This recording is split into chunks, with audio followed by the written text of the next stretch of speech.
आज का मोटिवेशन क्या है जरा देखिए। सक्सेस इज नो एक्सीडेंट, यानी कभी सफलता ऐसे ही नहीं मिल जाती। कई बार लोगों को मतलब कहते हुए सुना होगा आपने, अरे इसकी तो किस्मत बहुत अच्छी है यार, इसलिए इसको सक्सेस मिल गई। यानी कि इसकी सफलता के पीछे समय का हाथ है, इसकी मेहनत का हाथ नहीं है। तुक्का था यार, किस्मत थी उसकी, किस्मत काम कर गई। हाँ, ऐसे बहुत से उदाहरण मैंने भी देखे हैं जहां लगता है कि ये किस्मत का कमाल है।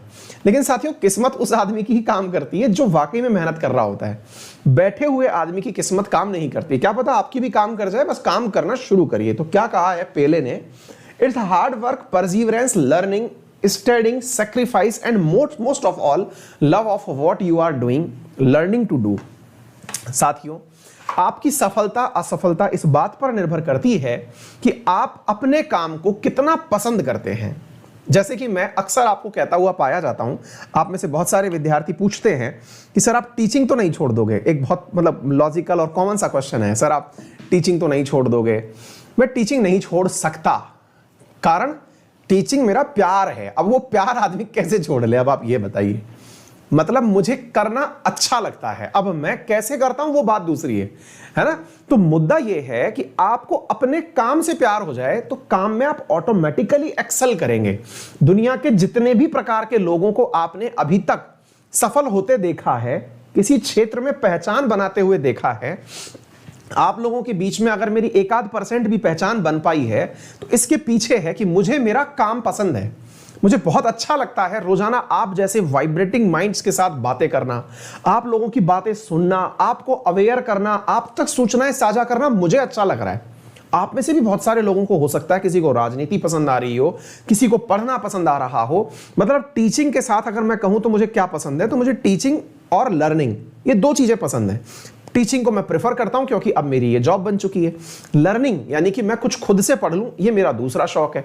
अब आपने अगर खुद के अंदर एक प्रकार का शौक पाल लिया, आप में से आज मैं एक चैलेंज देता हूं। क्या होता है ना, हम लोग जब सिविल सर्विसेज के इंटरव्यू देने जाते हैं तो वहां पर हमसे पूछा जाता है कि आप अपनी हॉबी बताइए। आप में से अधिकांश बच्चे ऐसे हैं जो कि इस समय अपनी जीवन के शुरुआती क्षणों में ही हैं, उनके पास हॉबी नहीं है।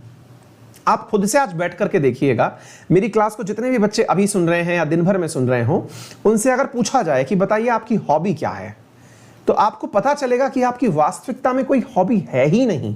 क्योंकि जिस प्रकार के परिवार में या परवरिश में हम लोग निकले हैं, वहां मुश्किल से 10% लोगों की ही हॉबी होती है। 10%, अधिकतम 10%। क्यों? क्योंकि अधिकांश लोग जो जीवन यापन, हम जिस परिवेश से हम निकल करके आए हैं, वहां पर अधिकांश समय तो रोटी कपड़ा मकान ये सबसे पहली प्राथमिकता में रहा है। शौक तो उनके होते हैं जिनके पास ये चीजें होती हैं। तो अब करें क्या, आप इंटरव्यू देने जाएंगे और यूपीएससी वाले तो कम से कम दो हॉबी पूछेंगे, आरपीएससी वाले हो या कोई अन्य स्टेट पीसीएस वाले पूछते हैं दो हॉबी बताओ। रीजन है आपको स्पेशल फील कराना है कि आप स्पेशल हैं, फील करिए इस बात को। यानी कि आप आम आदमी नहीं है जिसकी जीवन का केवल इतना ही उद्देश्य हो कि वो रोटी कपड़ा मकान की लड़ाई लड़ रहा हो।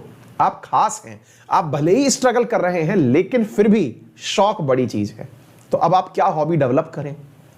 फिलहाल के लिए आप अपने आप को कोई भी नया टास्क देंगे ना, वो हॉबी के रूप में डेवलप हो जाएगा। जैसे आप अपनी हॉबी के रूप में कोशिश करिए, अभी तो आपका उद्देश्य क्या है? सिलेक्शन लेना। सिलेक्शन लेने में काम क्या आ सकता है? काम आ सकता है हॉबी के रूप में किताबें पढ़ना। बोले सर मुझे किताबें पढ़ना पसंद है, हाँ अभी समय नहीं है तो मैं सब्जेक्ट की किताबें पढ़ रहा हूं, मैं अभी सब्जेक्ट की किताबें पढ़ रहा हूं, बाद में मैं बाहर की पढ़ूंगा। लेकिन बहुत सारे लोगों के पास बहुत सारे विकल्प होते हैं, सर मैंने किताबें पढ़ना पसंद किया। आप अपनी हॉबी अगर डेवलप करने भी वाले हैं ना, तो काम पसंद करने लगिए उसे। जब आप अपनी चीजों को प्यार करने लगते हैं, अपने काम को पसंद करने लगते हैं, आप निश्चित ही उस क्षेत्र में सफलता पाते हैं। जितने भी सक्सेसफुल विद्यार्थी हैं, जब उन्हें यह पूछा जाता है कि आप पास कैसे हुए, आप बताइए, तो उन्हें ऐसा लगता है कि जब वो पढ़ने की बातें बता रहे थे जैसे कोई किस्से कहानी सुना रहे हो। मैं इतने घंटे पढ़ लेता था, फिर मन करता था ये और पढ़ लो, तो मैं वो भी पढ़ लेता था, क्योंकि उन्हें रुचि आ रही है ना। अपने अंदर इंटरेस्ट डेवलप करिए, जो कर रहे हैं उससे प्यार करिए। हम में से आधे से ज्यादा लोग, अब आपकी क्लासेस आजकल क्या है कि वो लोग भी सुनते हैं जो ऑलरेडी जॉब में होते हैं, या फिर वो भी लोग सुनते हैं जो कि बिजनेसमैन होते हैं। मैं उन्हें भी एक मैसेज करना चाहूंगा कन्वे, वो भी समझें इस बात को कि आप कैसा भी काम कर रहे हो, आप अपने काम को सर्वश्रेष्ठ काम समझिए, और नहीं है तो उसी काम को सर्वश्रेष्ठ बनाइए, तो आपकी 100% ऊर्जा उसमें लगने लगेगी। कई बार हम ऐसे होते हैं, हमको लगता है कि यार टाटा बिरला यही लोग बड़े हैं। अब कईयों में से आपको लगता होगा यार गुरुजी का काम बहुत आसान है, कैमरे के सामने आके बोलना ही तो है। दूसरे का काम आसान लगना ये स्वाभाविक सी बात है, दूसरे की थाली में घी लगना अच्छी बात है, होता भी है ऐसा। लेकिन जरा विचार करिए, क्या आपको नहीं लगता जिस शहर में आप रहते हैं वहां पर कोई पानी पताशे वाला ऐसा है जो बहुत फेमस है? क्या आप जिस शहर में रहते हैं उस शहर के अंदर कोई चाट पकौड़ी वाला ऐसा है जो बहुत फेमस है? आपके शहर का कोई ना कोई ऐसा दुकानदार जो कि ग्रोसरी का सामान बेचता हो, परचून की दुकान लगाता हो, बहुत फेमस है, उसके लाइन लगती हो? क्या आपके शहर में ऐसा नहीं है कि कोई बहुत बड़ा टेलर है जिसके पास पूरा शहर कपड़े सिलाने जा रहा हो, बहुत फेमस है? रीजन क्या है? रीजन यही है साथियों, उन्होंने अपने काम को ऊंचाइयों तक पहुंचा दिया। आपको असल में पहचान बनानी है। अब पहचान पढ़ के बनानी है तो पढ़ाई पसंद करिए, काम करके बनानी है तो काम को पसंद करिए। अगर आप अपने काम को पसंद नहीं करने वाले तो इसका मतलब यह है कि आप उसमें आगे नहीं बढ़ने वाले। डिसाइड करिए कि आप अपने काम को पसंद करते हैं, नहीं भी करते हैं तो ट्राई करके देखिए कि मैं इसको कैसे पसंद करूं, अदरवाइज उस काम को छोड़ दीजिए।